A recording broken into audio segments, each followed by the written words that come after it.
And then let's cultivate our motivation and think that we'll listen and share the Dharma this morning so that we can purify our mind of afflictions and also the polluted karma that they create. And in that way, free ourselves from the cycle of existence. And so let's do this also so we can develop the bodhicitta, the aspiration for full awakening,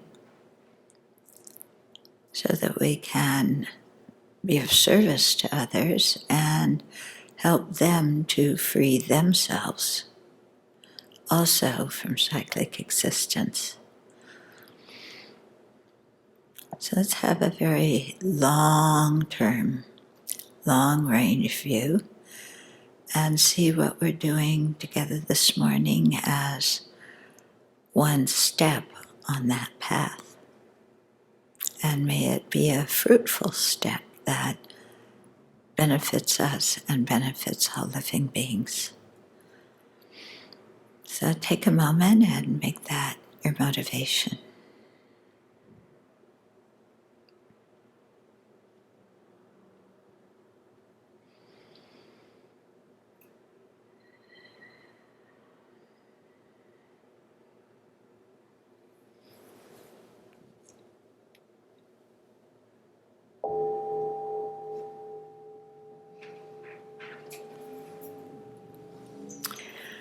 Okay, so this morning we're talking about purification, what it is and how to do it.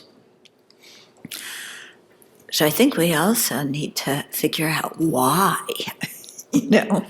why we do purification. So the image is often given of our mind or our heart as being like a field.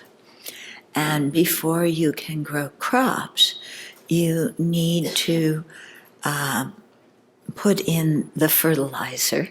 Well, before you put in the fertilizer, you have to take out the rocks and the bubble gum wrappers and the glass shards and all the trash. And then you need to put in some fertilizer, organic, of course. And then you need to plant the seeds. Okay, so you have to do those before you can have crops.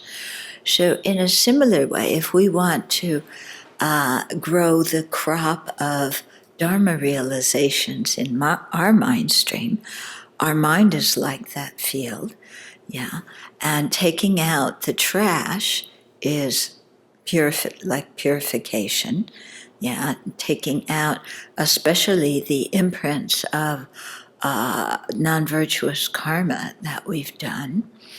And then fertilizing it is like accumulating merit. And planting, and then listening to teachings is like planting the seeds. And so when those three come together, and then we really, listen and contemplate and meditate on the teachings, then the crop of realizations is going to come. Okay? So if you don't take out the garbage from the field, you can still put fertilizer in and plant seeds, but the seeds are going to have a really hard time growing. Yeah, because they're fighting with the weeds for water and nutrients. They're blocked by stones and bottles and cans and everything like that. So it's the same thing with our own mind. We don't know how many lifetimes we've been practicing the Dharma, but we do know that we've been in samsara since beginningless time. So it's a long time. And we've done everything in samsara, so they say, been born in all sorts of rebirths, done all sorts of actions. And all of those actions have left, for lack of a better word, an energy trace. We call it a karmic seed, or if you get into philosophy, it's also called a having ceased, but we won't get into that right now. We'll just talk about the seeds. So the actions we do leave seeds in our mind stream. And then when the the cooperative conditions come together, just like you need water, fertilizer, and sunshine, then those particular seeds are going to sprout and bring their result. Yeah. So in one day, we have so many different karmic seeds ripening. Yeah. And in one day, we also plant so many different kind of karmic seeds on our mind stream.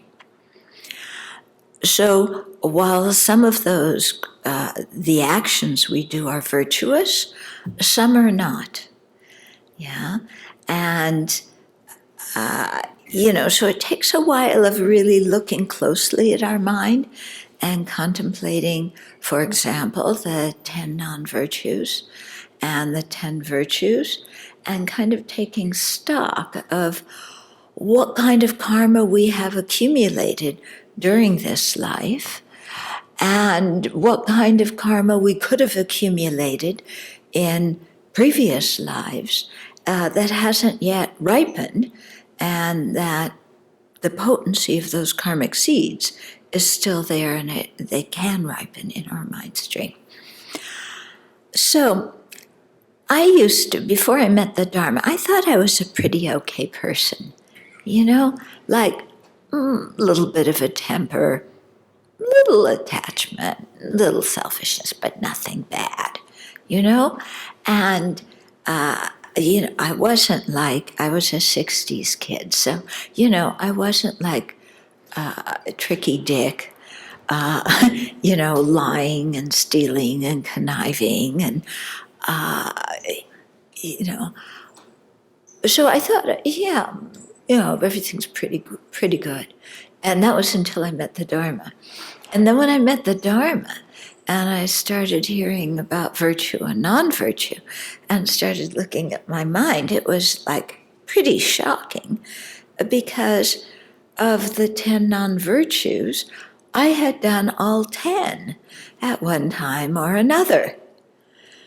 Yeah. And when I looked at the kind of thoughts going on in my mind, there wasn't just a little bit of attachment. There was a whole lot that I had never noticed. And it wasn't just a little bit of anger, because I wasn't the yelling and screaming type, but that doesn't mean you don't have anger.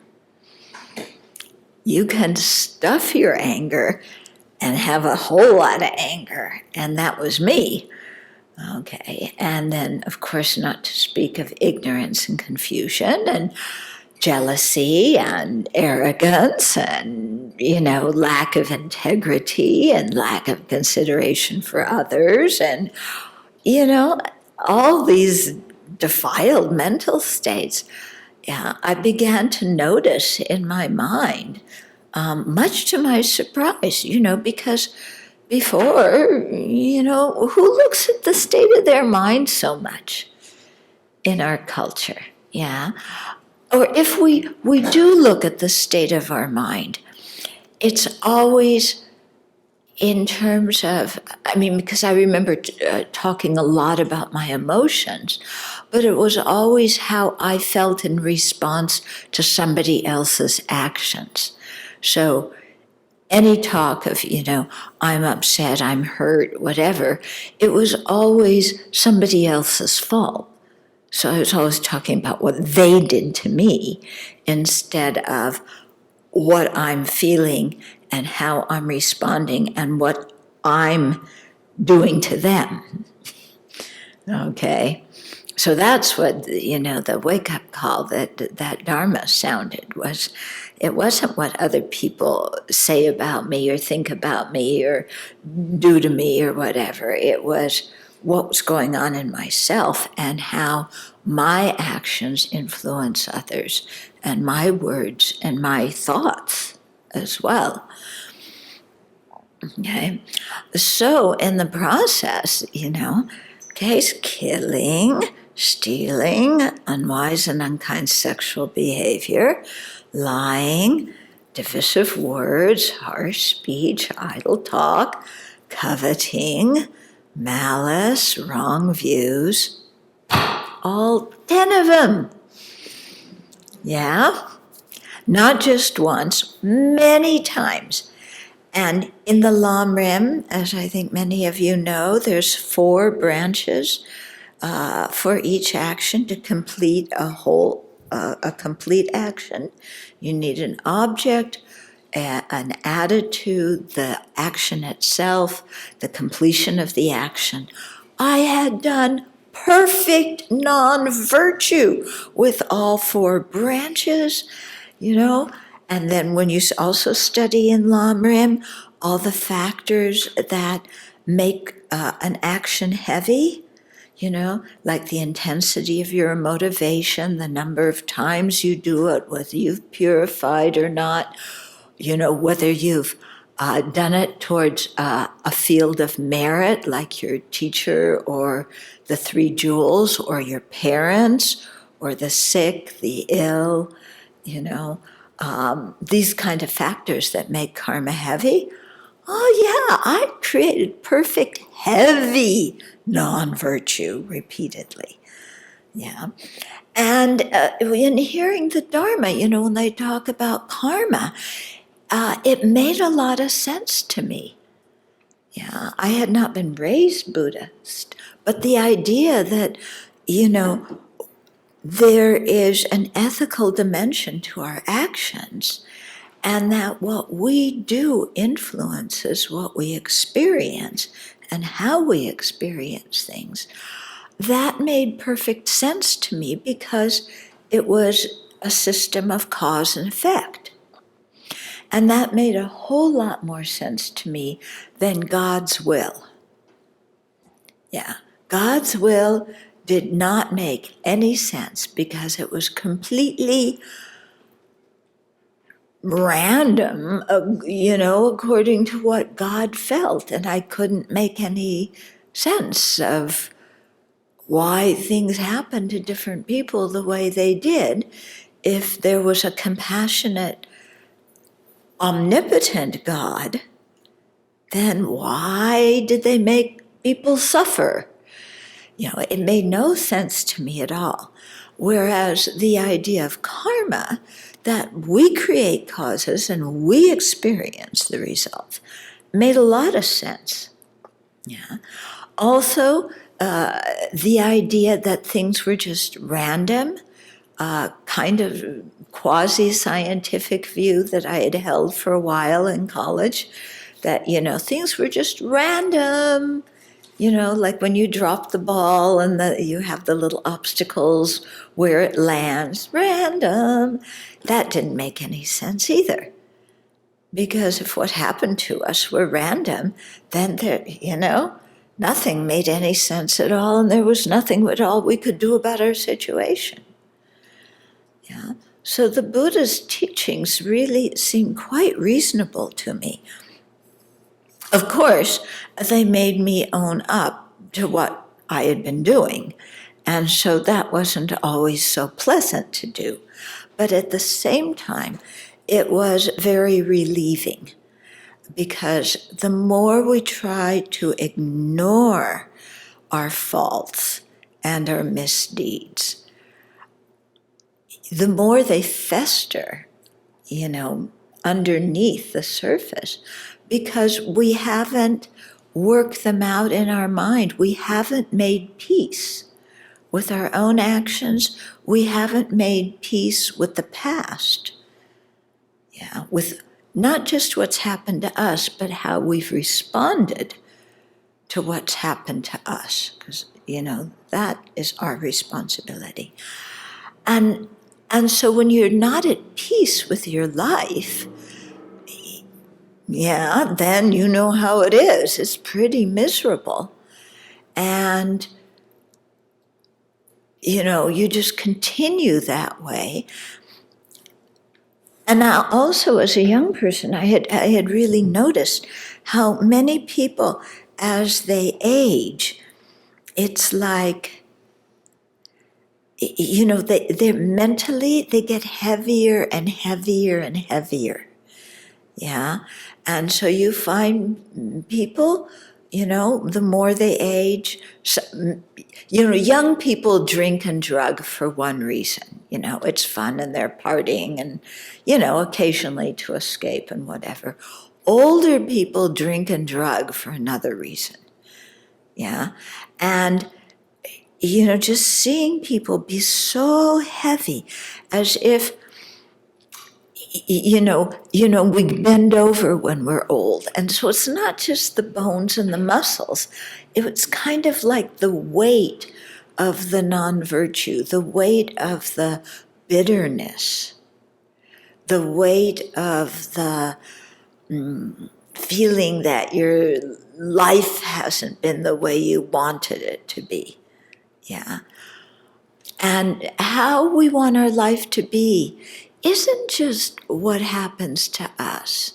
It's how we respond to things. Okay? So we can make a big deal of, I wanted to do this and this for a career and da-da-da-da-da-da, but I wasn't able to. Okay, that's one kind of disappointment. But how we react to not being able to do that is another story, and that's influencing how we feel about our life. Okay, are you getting what I mean? Like it's not just maybe you planned on getting married and having 2.5 children like everybody does and growing old together and like that. And it didn't turn out that way. You married and the person had a heart attack after 10 years and you were there as a single mom with, 3 kids. And that you hadn't written that in your life plan. That kind of stuff happens, But how we respond to that situation is what creates virtue and non-virtue in this lifetime. Yeah. The suffering from that situation is a result of previous non-virtue. But whether we continue suffering by responding with self-pity and anger and a sense of injustice and jealousy, or if we respond to that situation with resilience and finding a way to make our life happy and completely redesigning our life midstream, that will bring a totally different feeling and different actions. Yeah, are you getting what I'm saying here? Okay, so it's not just what happens to us, it's how we respond. So a spouse may die and then you may say, my life is over. I love that person. I'm never going to love anybody again. And I have my kids and I'm single and how am I going to work and support the kids? And you're filled with worry and anxiety and anger and that's one way to respond. And that's going to create a certain kind of karma. The actions we do motivated by that mental state are going to be certain kind of actions. Yeah, maybe we start drinking and drugging because we're so miserable and we get more and more angry and take it out on the kids and take it out on the world or who knows what. Or we could say, wow, that was a tragedy. And now my life's going to be different than it was before. Yeah. And I'm not going to worry about the money. I'm just going to work, and however much money the family has, we have. Yeah. I had one woman in my Dharma group one time, and, a single mom working, not having enough money. And she said one evening there wasn't really much money to go and get food. So they had a little fireplace where they were living, and they made a fire, and they had like a campfire, and just made, I don't know, bread and toast out of bread and some peanut butter and jelly, but they sat around the fire and told stories. And she said it was a wonderful experience with her kids. Yeah, she transformed it into this bonding experience instead of, there's no money for food and I'm a bad mother and So, yeah, she did that, and it worked out very well for her and for the kids. Okay, so this is the whole idea. How we respond is what creates the karma, and at the same time, we're experiencing the results of previously created karma. What we do in this lifetime also can act as the cooperative conditions for karma to ripen. Okay? So if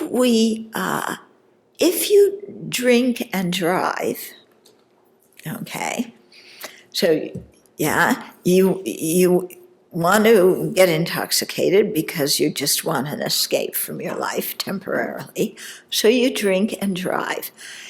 Are you more likely to get into an accident than if you don't drink and drive? Yes.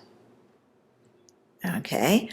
So there you have, doing something like, getting intoxicated with a negative emotion to just self-medicate one's problems. Yeah. Creates a cooperative condition so that if we have the seed of another non-virtuous action that could ripen in having an accident, getting intoxicated nurtures that karmic seed and makes it more possible to be in an accident. Okay? So similarly, if we try in this lifetime to really live in a wholesome way, we're not going to prevent all of our suffering. Yeah, because karma, disturbing things we've done in the past can ripen in many different ways. But we're not going to be deliberately contributing to the cooperative causes to make previous karma ripen. And we're not going to be creating more negative karma if we, are careful with our actions of body, speech, and mind in this lifetime. Okay? Now, where does purification come in here? Okay? So we've done these actions in the past. Yeah, the seeds are on the mind stream. And they will ripen. They don't get lost. It's not like our computer files that disappear when you haven't done anything. Yeah, have you ever noticed that? No, yeah.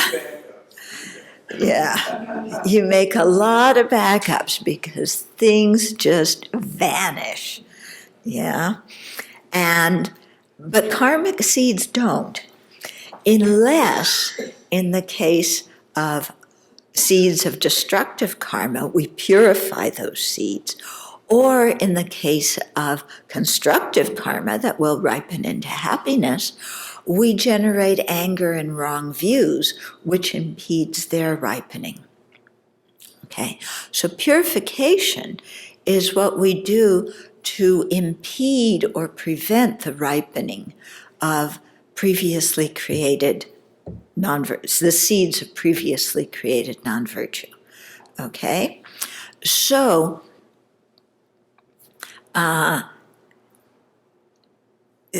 it's very powerful when you do purification practices and you do them consistently. It's very powerful, and it's also psychologically healthy.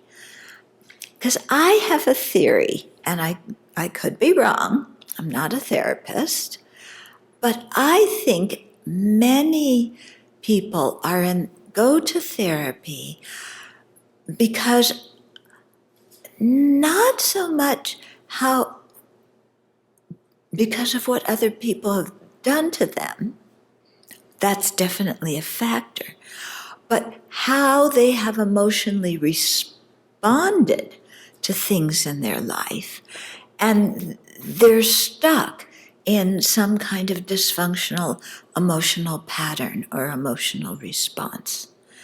Yeah, so I think, and a lot of that, I think, revolves around actions that become non-virtuous. Okay, so for example, we've had disappointments in our life, and we've had people criticize us and trash us, and we've had people break trust, haven't we? Everybody has. Yeah? Yeah, you had people break your trust. People you trust the most do totally the opposite of what you ever expected. Yeah?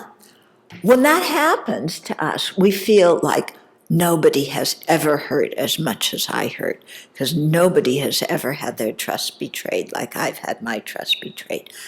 And then you start talking to other people, and wow, this is a universal experience. Yeah. Of course, we've never betrayed anybody else's trust, have we? We're nice people. We don't do things like that. Yeah. Not like the people who do it to us. Yeah. So all the nice people are the ones who come to the Dharma Center. The mean people who betray trust, they don't come. Yeah. Like I have a friend who's a mediator, conflict resolution, and he runs groups, seminars and things. He says it's always the cooperative people who come to his seminars. It's never the people who are uncooperative, according to the account of the people who come, They're always the cooperative ones, but the people they don't get along with are the bad ones who don't cooperate. Okay, so we got that straight. Okay, so, holding these unresolved things inside, yeah, and not being able to release difficult emotions, then we, especially if we take this example of somebody betraying our trust, most likely we respond in anger. Yeah. We don't wake up the next morning and say, oh, that's great. We wake up, how could they do this? And I'm so angry, and it's not fair, and on and on. And we often hold on to that anger. Yeah, for years, for decades. Yeah. What somebody's done to us, we are never going to forgive. Okay? In fact, sometimes we make a vow, I am never going to speak to that person as long as I live. Yeah. Other vows, like marriage vows, you renegotiate as convenient. But when we vow never to speak to somebody, we never transgress that vow. Okay? I know because I come from a family where planning a family wedding or something is so impossible because this one doesn't speak to that one who doesn't speak to this one who doesn't speak to that one. Through the generations, brothers and sisters not speaking to each other. That family dynamic passed down. Started with my grandmother's generation, my parents' generation, my generation. I don't know what's happened. I think it's happening probably with the generation below me. So all that time holding that grudge is the non-virtue of malice.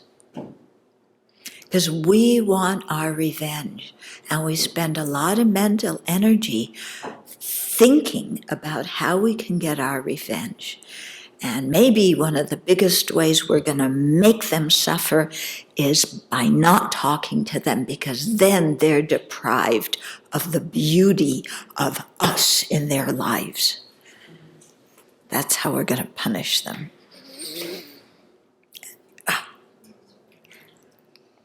Okay, but look what that does to our own mind, and that karmic seed of malice that gets planted deeper and deeper and deeper in our own mind stream. Okay, so that's why I say I think many psychological things where people are emotionally stuck have to do with ethical conduct. Yeah? And have to do with, are we responding with a virtuous mind or a non-virtuous mind? And how do we make peace with the past on a day-to-day basis so we don't carry this kind of stuff with us?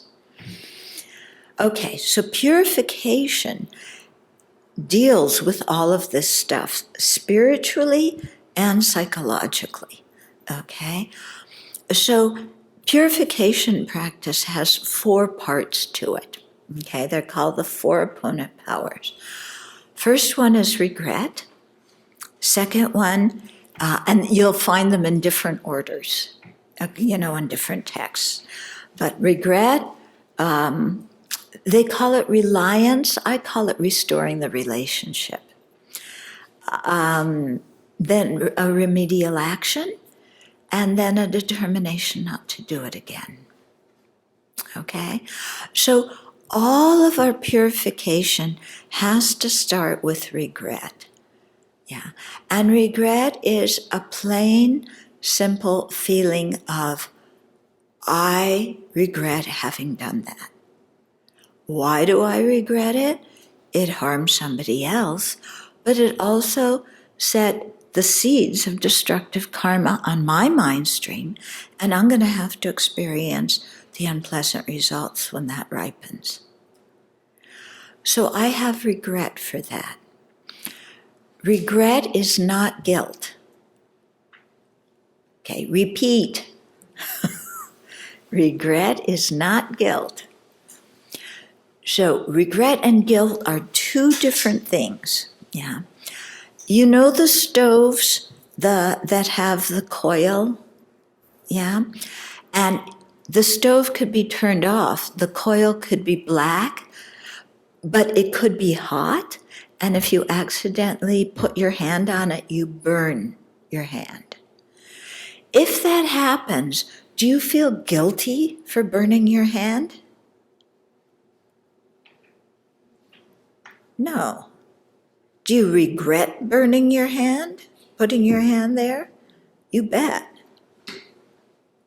Okay, so you regret it, but you don't feel guilty.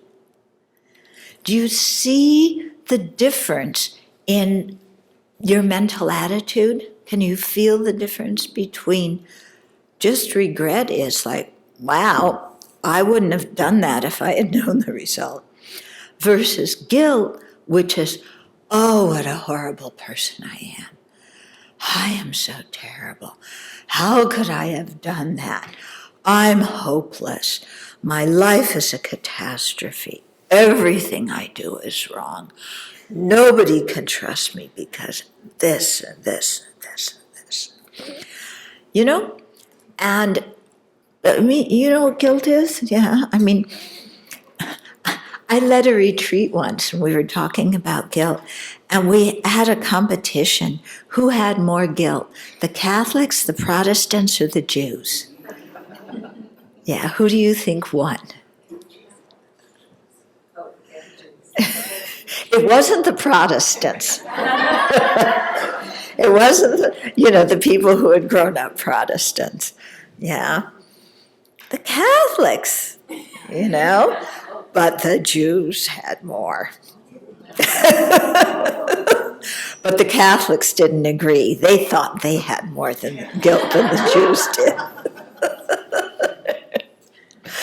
Okay?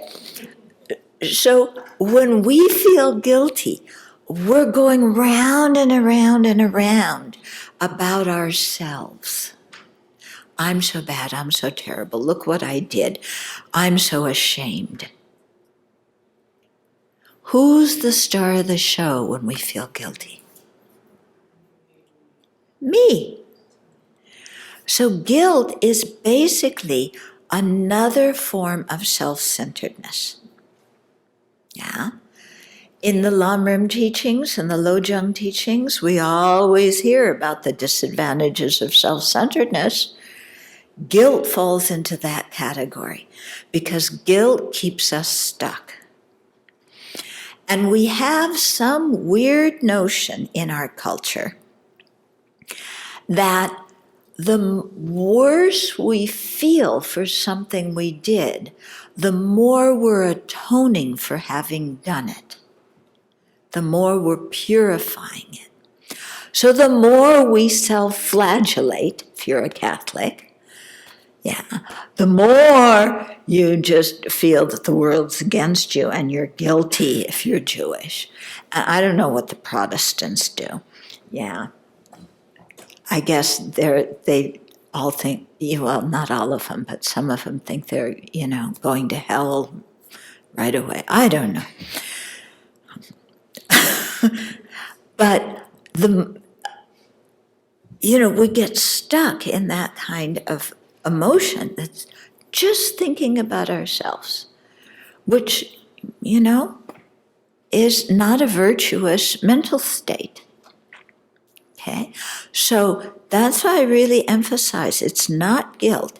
Feeling guilty, making ourselves feel bad for what we've done, criticizing ourselves, does not purify the karma. Repeat, it does not purify. Okay?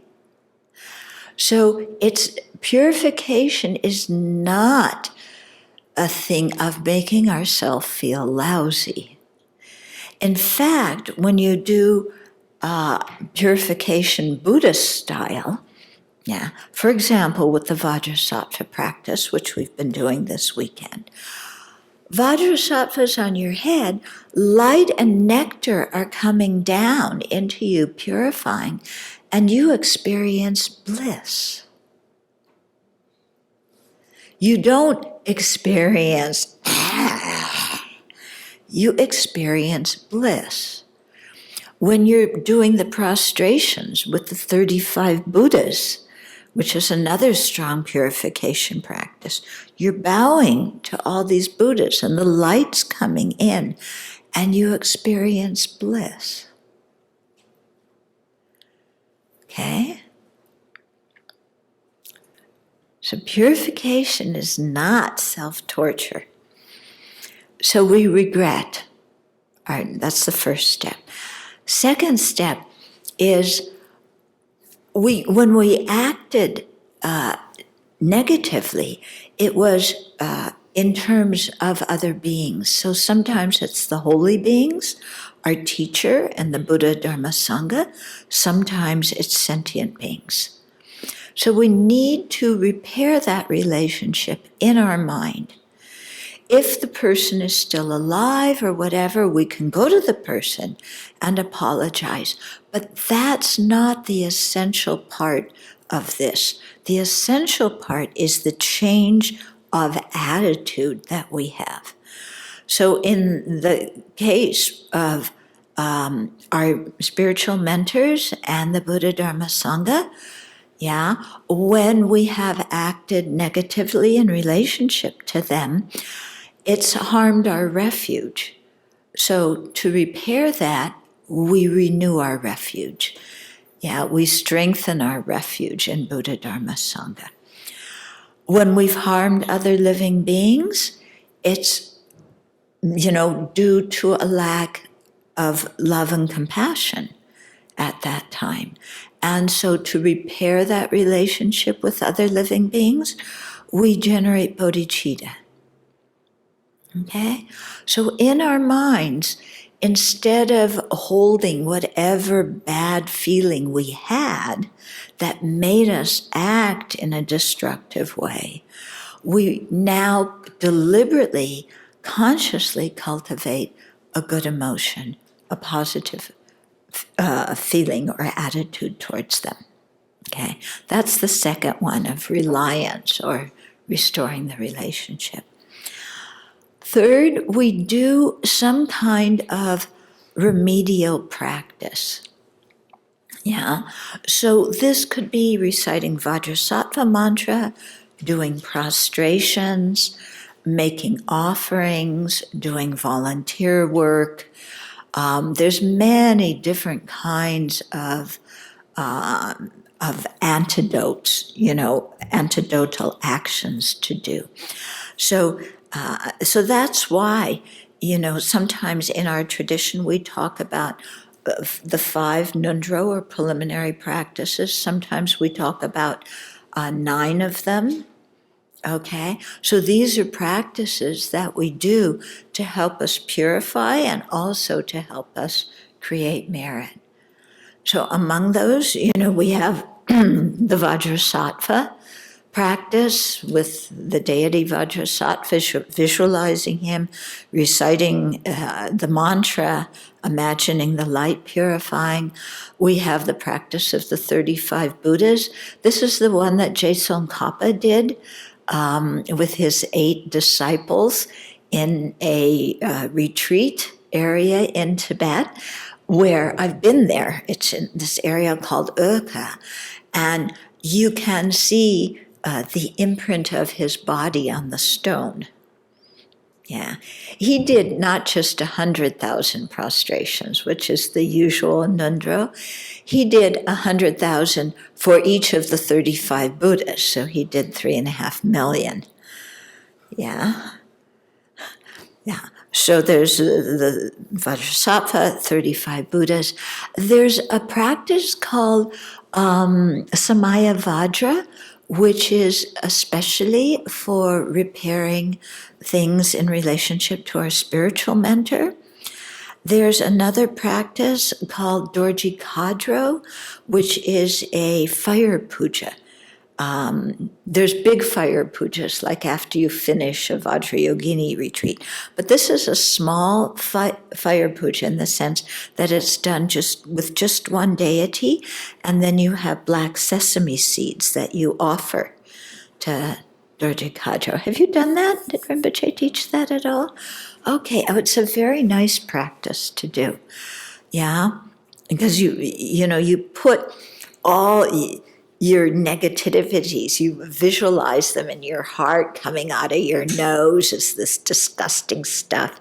And then you have this scorpion made out of black sesame seeds that you've made, and all your negativities go into that scorpion and those black sesame seeds. And then you visualize Dorji Kadro, who's a wrathful deity, in the middle of the fire, and you offer all your negativities, handful by handful, to Dorji Kadro, who experiences bliss. And then you watch all your negativities just burn up. It's very effective. Yeah. So that kind of practice is really good. So, then we also do offerings, like mandala offerings is another nundro practice, 100,000 water bowls, 100,000 taking refuge, which is very powerful for purifying negativities regarding our spiritual mentor and the Buddha Dharma Sangha, and then 100,000 tsatsa, making the small clay images. Okay, so nowadays you can do 100,000. In the old times they made these clay images out of out of clay, Now you can make them out of plaster, and some people do it with a Xerox machine. That's kind of cheating a bit, I think. So, so that's the remedial action that we do. And then the fourth of the four opponent powers is a determination not to do the action again. So some things that we've done in our lives, we can really clearly say, I will never do that again. For sure, I am finished with that. We have such regret, it's like, I'm not going near that again. And there we can really truthfully say, I will not do that again. Other things, such as of the 10 non-virtues, idle talk. Can we truthfully say we will never idle talk again? I don't know about you. I can truthfully say I most of the time aspire not to idle talk. But whether I fulfill that aspiration, So there, with the ones where you can't really clear say, I'll never do it again, you say, I won't do it for, 2 days or 3 days or whatever it is. You set some reasonable amount of time that you can actually do, For the next 2 days, I will not have any idle talk. And then you're really careful for those 2 days. And then at the end of the 2 days, you check up, can I promise for another 2 days? Yeah. And so that way, it can be really helpful, especially with a short time period, it can make us much more mindful. Sometimes we say, I'll never do it again, and then we just kind of space out. Yeah. So it's important to remain very mindful of our aspirations, and try and keep them as much as we can. So those four, the regret, restoring the relationship, remedial action, and determination to avoid the action in the future. When we do all four of those, then it has the power to purify actions. Now, as ordinary beings who haven't realized emptiness, we're not Aryas who have realized emptiness. As ordinary beings, our purification, the way it affects the ripening of those karmic seeds is by making them ripen later instead of earlier. So it gives us more time to do more purification. Or it means that instead of ripening as a very strong experience of pain, it ripens as a small experience of pain. Okay? It's only when we have realized emptiness that then we start to actually burn the karmic seeds so that they can't, sometimes we can burn them as ordinary beings, but especially as Aryas, we burn them and not so that they can't ripen at all. And then, of course, at Buddhahood, even the burnt seeds are no longer in our mind stream. Mind's completely pure. Okay? So it's a gradual process of purification in that way. But it's very effective. And the more we purify, the more our heart becomes light, the less weighed down we are by difficult emotions. And, as I told the people yesterday, since we create negativities basically on a daily basis. We should purify also basically on a daily basis. Okay? And if we do that, that means that if things happen during the day where normally we would have just been upset or full of attachment or arrogance or whatever and not done anything about it, now we look at the situation before we go to bed. We apply the mind training teachings, the Lojong teachings, or we apply the Lamrim meditations to change our attitude, change our view towards what happened. We do a little bit of purification practice with the four opponent powers. And then we go to bed and we're not carrying with us any heavy feeling from the events of the day. Yeah, we can go to bed with a clear conscience without stuff weighing us down. Yeah, and then we wake up feeling good in the morning. Yeah. Okay. So it's purification is very effective and very important for us. Yeah. Anybody have questions or comments? Yes. A real close friend of mine is in the dying process. Mm-hmm. He had a bit of a bout. If I reveal too much, everybody will know who it is. But